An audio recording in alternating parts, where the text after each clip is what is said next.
Hello folks, I'm glad you've been able to join me today as I conduct a road test of a Bentley 8.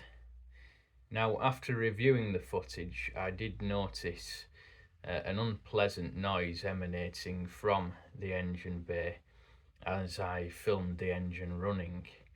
I can assure you that this is not typical of this model.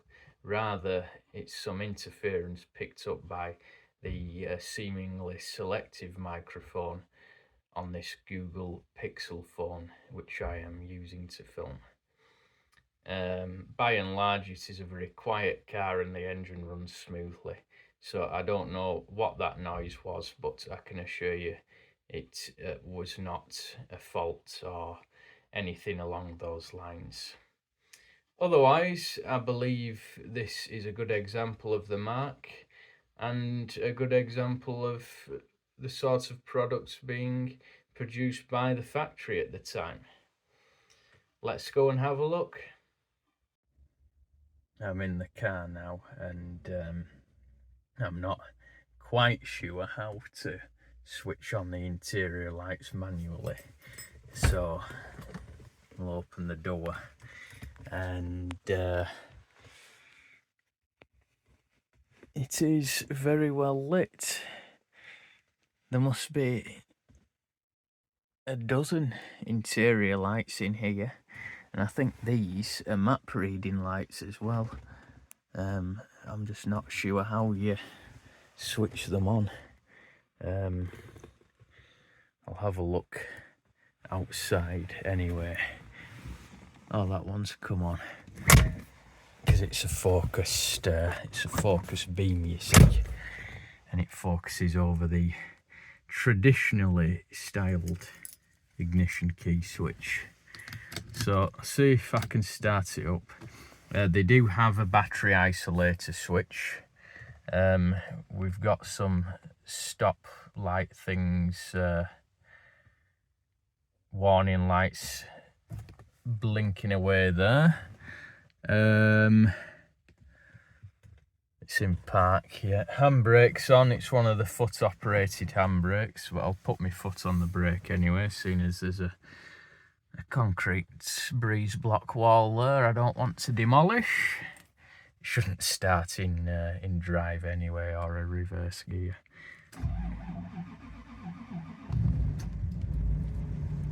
Right, we're away. Well, that is the beauty of fuel injection. This car, I didn't get to run it out last time when I did the Hawk video, Humber Hawk, because it started raining and I didn't want to get this one out in the rain. So this has been standing since the beginning of May at least, and it's now mid-August. So there we go. I'll get it out into the light. There's a slight tapping noise from the engine. Now I hardly know anything about these cars, but Martin was saying this tapping noise is quite common. Something to do with the oil pressure and it having to find its way up to the top of the engine, then it quietens down. I don't think it's a major fault anyway, but I'm just mentioning it because one of you might know. So I'll head out into the light.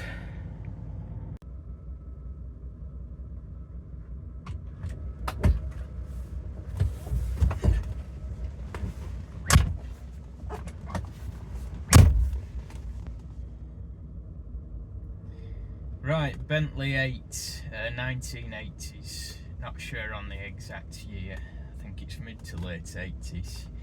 Better put my seatbelt on. And away we go.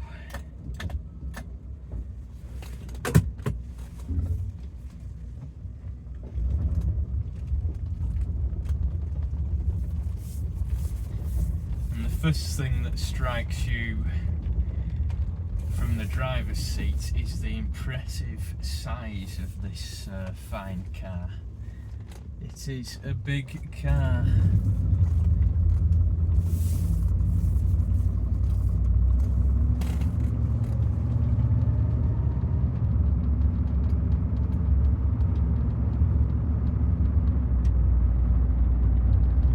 V8 engine. Soon changes up through the gears, and it really is effortless. This is just an 8, not the turbo 8, and it levels hills. It's like hills don't exist to the thing. I think it's around 6 litres, you know, 6 or 7 litres or so. So you would expect it to be adequately cylindered and adequately powered, which it is.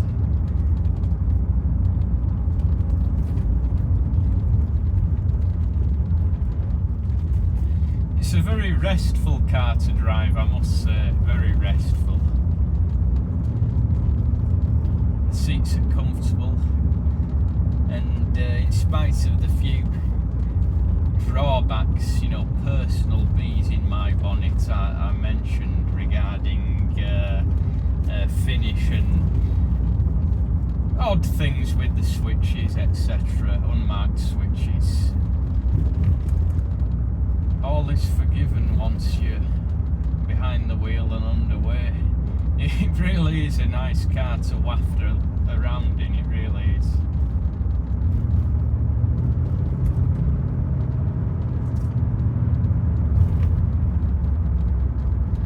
It's well sound insulated in here, but not so much that you can't hear the lovely burble, you know, just it's not really a growl, well I suppose it is, but a growl in a good reassuring way, a powerful growl, that's what I'm trying to say.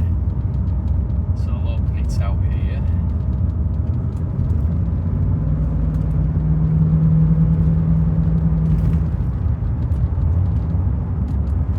Oh yes, plenty in reserve.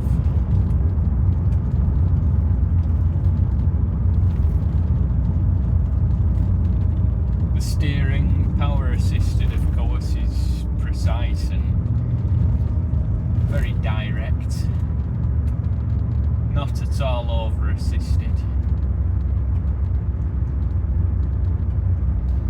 And when I have been fortunate enough to borrow this car from Martin before for rallies and various other duties,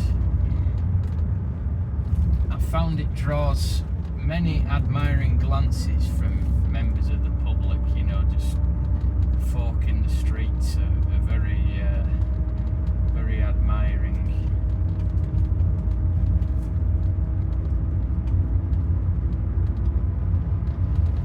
Petrol consumption, well, it would be quite crass to mention it really in a Bentley. If you have a Bentley, the petrol bill is hardly likely to bother you, and it's worth every penny anyway.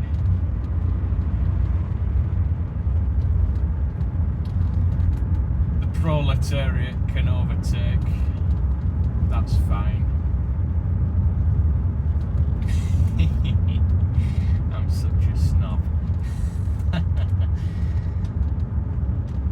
We're not in any hurry.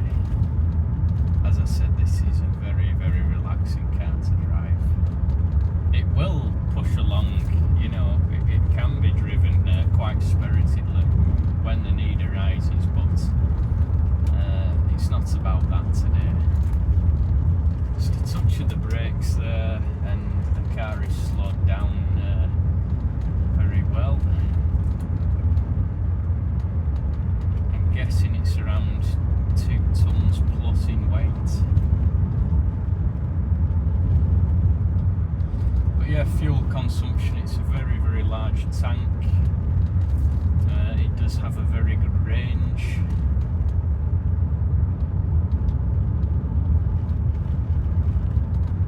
to be honest, in a car like this now, the mileage you do, say 2,000 or 3,000 miles a year, there's no point fretting about petrol consumption, which everybody seems, that's the question on everybody's lips, it seems. A comment like, oh, you'll have to own an oil refinery and all this. Well, no you don't. And as I say, it's worth every penny, it really is.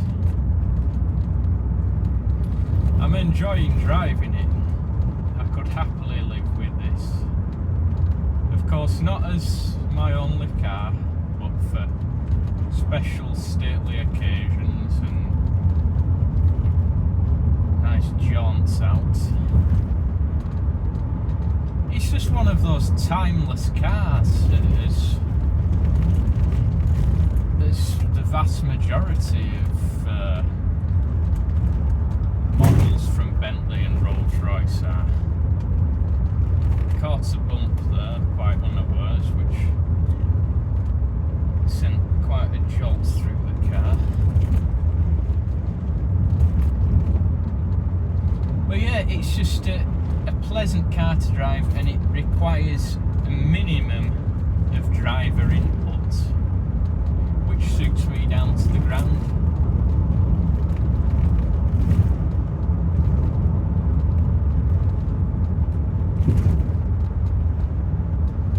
And I'm going to turn around at some stage and just go back, because it was just a little run to exercise the car. Then when I am back, we'll have a look at the engine, the powerhouse of this fine automobile.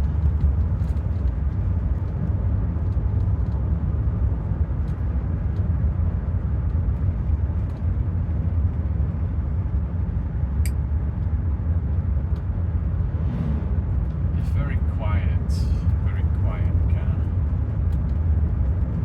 The driving position is, I would say, quite traditional. The top of the screen isn't far above eye level, really, and you do sit quite elevated as well.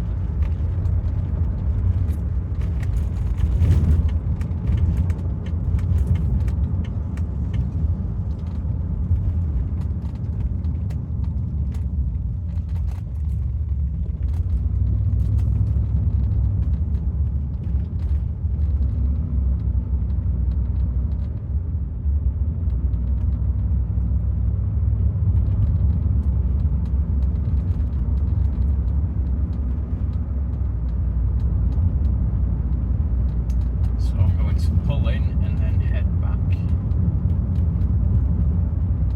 So I shall see you back at the yard. And as I say, we'll have a look at the engine bay. So I've just opened the bonnet, and it wasn't difficult to find, but the bonnet release is this rather inconspicuous lever here, which one would be forgiven for thinking was a lever for an adjustable steering column, but it isn't. That's the bonnet release, and it's a front hinged bonnet.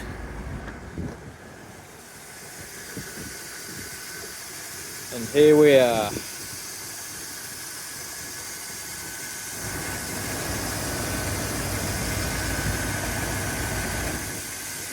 Quietly ticking over. Now that is a quality motor.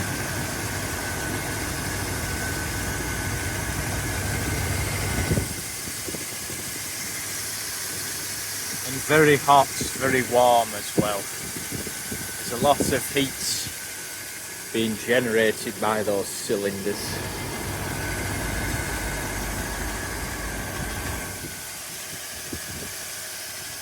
And speaking of wipers, they've got a little, well, the driver's one anyway, has a little sort of steady arm with this Allen key. I'm not sure why. Must be just to give a bit of extra reinforcement. I'm had to do a wiper test.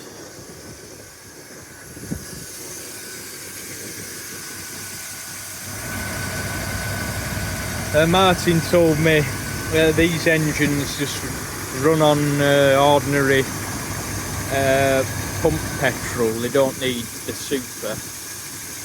And he said it's because they sold a lot of these cars to the Arabs who only had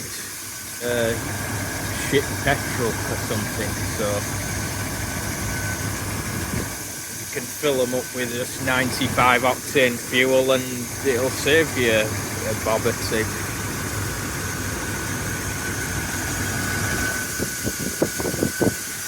I think that was something to do with the suspension, although I could be wrong. I probably am. These are not really in my field of interest, really. So I don't know too much about them, other than that they're a very impressive, lovely car. So there it is, it's just all ticking over nicely there. Not much else to it really. Massive cooling fan, permanently coupled. Shiny paint.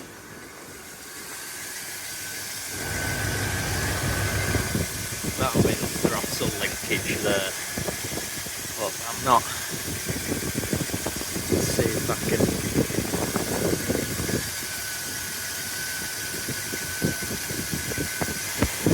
Yeah, I can.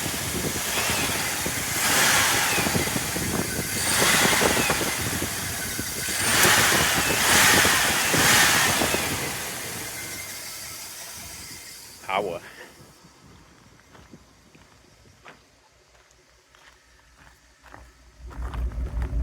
Listen to that.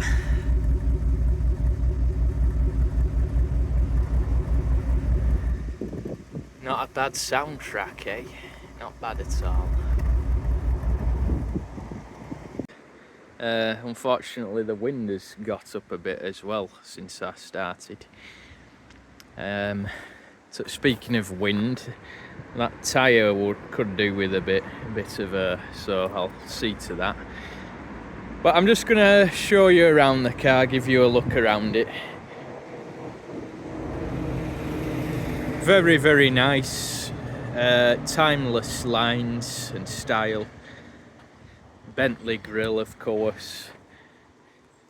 Very imposing. It is a large car. Very cleanly styled. This is Martin's private plate he put on his own. As I say, I can't now tell you what year this car is. I don't know. I think it was late 80s or so. And not only do we have these fans here, but there is, as you will have seen on the engine running section, there's a very large permanently coupled cooling fan, because these engines evidently generate a lot of heat. Headlamp washers.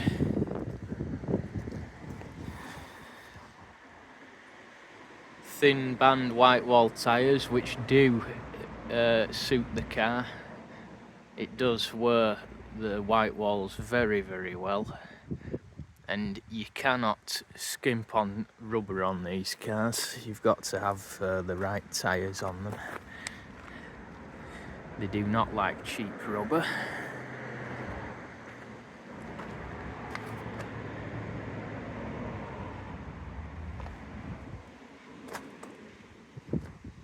Shiny mirror-like finish.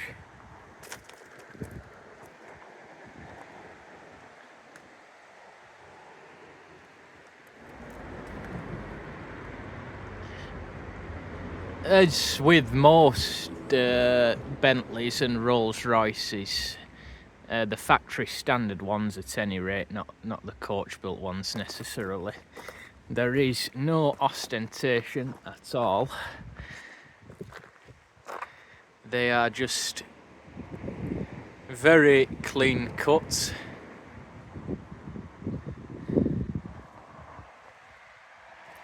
Understated is the word. Understated yet imposing. And it is a very pleasing shape, like a 3-boxed design, which sort of, you know, it's after the Silver Shadow, isn't it? Silver Shadow 1. Which moved away from the traditional rounded wings and body to a squarer profile.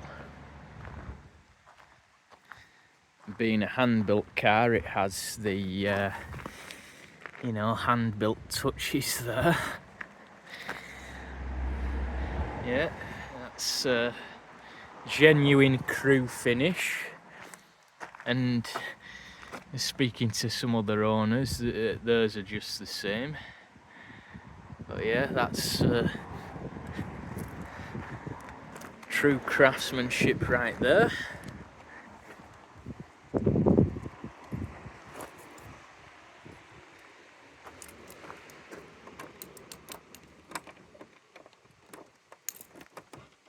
Boot's already unlocked. I'm so used to, you know, having to put a key in to undo the catch. Fully carpeted, of course. Poor old Martin's stick there. Fully carpeted. Nice handy cubby holes there for, what's this, oil etc. Press stud fastening. Plenty of space inside the boot. Right, yeah, late Shem. So I did have an inkling. That pump in the engine bay, or that valve block, or whatever it was something to do with this system.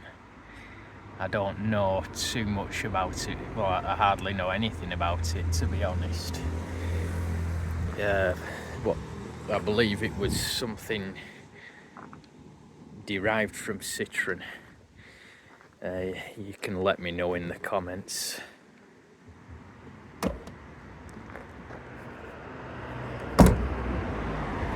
Moving into the car.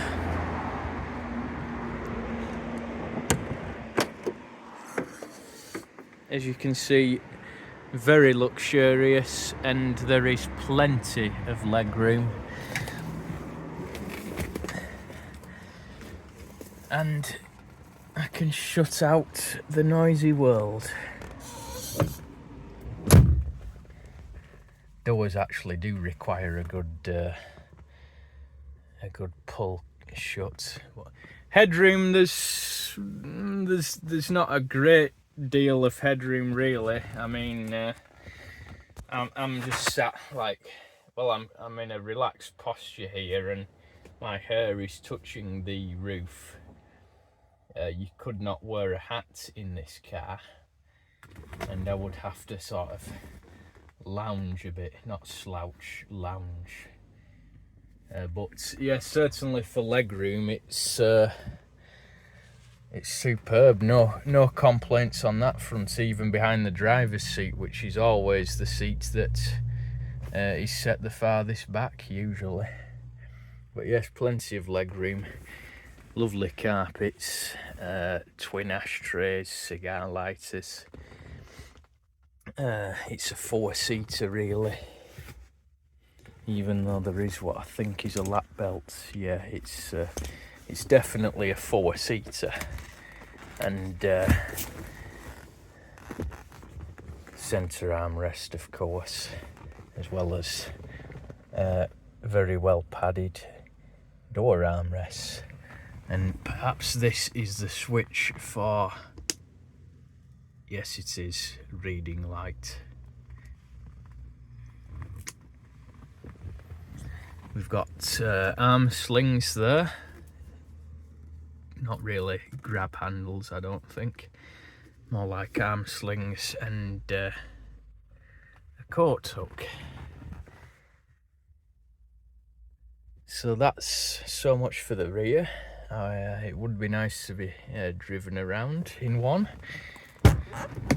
Let's go to the front.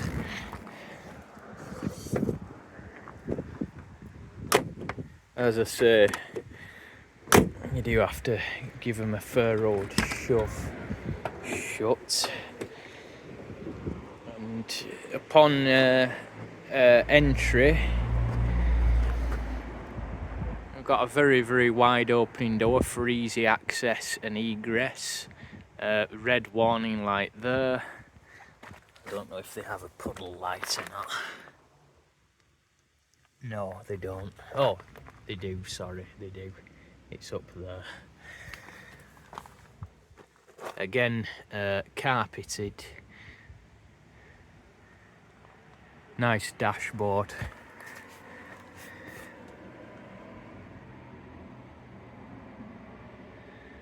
Very highly polished wood.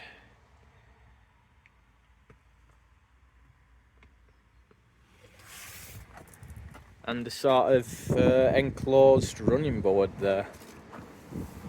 But yeah, dead easy to get in and out of. Look, I mean, look at the hinge and door check on that. And moving on in, I can't pass by these without comment. These are for the windows, and this is a theme which runs throughout these cars, because one of my criticisms, a bugbear, is that there's a whole plethora of unmarked random switches. I think these are for the seats, you know, from past trials. But I don't know, take your guess as to what the rest of these are. They might be for the mirrors, you know, possibly. And then this totally nondescript steering wheel, which I don't know, it's just nondescript. It's like they looked in the Car Builder Solutions catalogue and found the most generic neutral steering wheel there was, which has only really been improved and brightened up by Martin fitting this nice leather glove to it. So yeah, not even a Bentley motif there. But otherwise, instrumentation, I'm sorry about the reflection. Instrumentation, very clear to read. No rev counter. A rev counter really is superfluous anyway. But we've got a trip meter and a quad cluster of all the vital readings from the engine there. So battery, coolant temperature, fuel level and oil pressure. And pressing a button, which I'll do in just a moment, gives you an oil reading as well before starting the engine.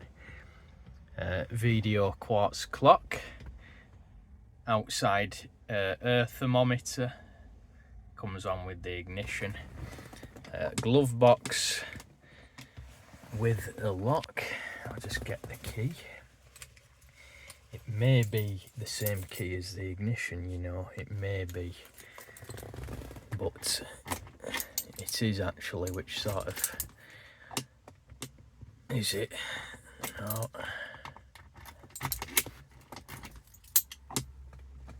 Maybe not.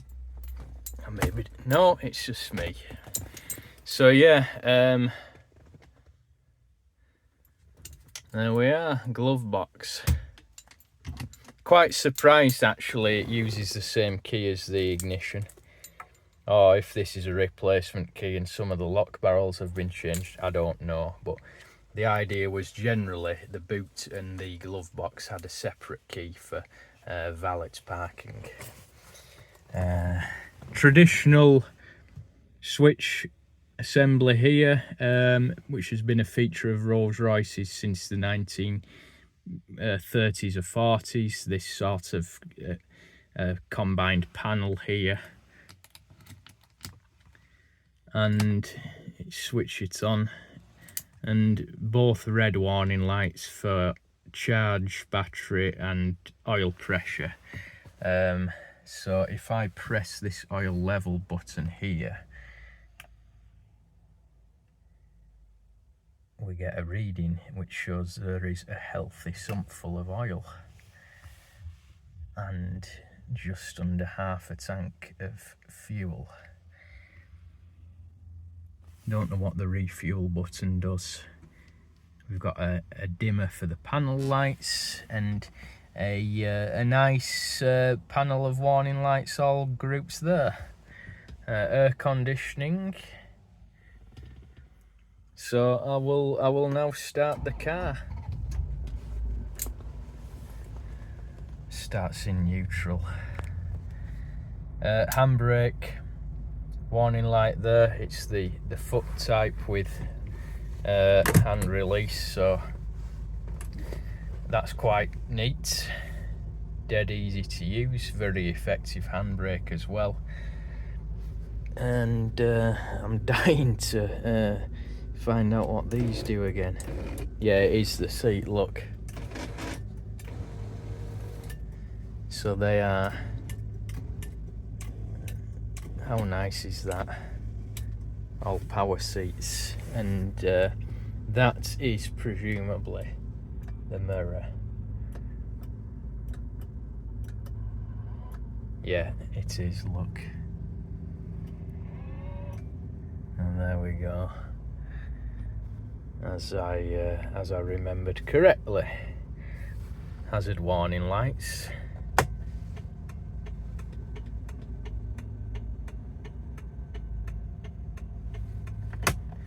Headlamp flasher, main beam, and there is a telltale for the side lights you see as well, so that's good. What else? We've got cruise there, another stock here with multi-functions, indicators which are there in the speedometer, the telltales, and oh yeah, that's the wiper control there. That'll be the screen wash, so if I give them a go there, and it's automatic wipe, automatic wash wipe as well, which is nice. And they do sweep a good arc of the screen as well, so yeah, very good indeed. So there you are. Oh, just one more thing. I've had to store my choc chip muffin on the floor there because of the lack of parcel space, parcel accommodation. There's just the odd thing here, you see, and I can't squash a muffin in there, so it has to slum it, rough it on the floor, I'm afraid. So there we are. I'm gonna put the car away now, so I'm tempted to give it another blast up the road, but I'd better not do, eh?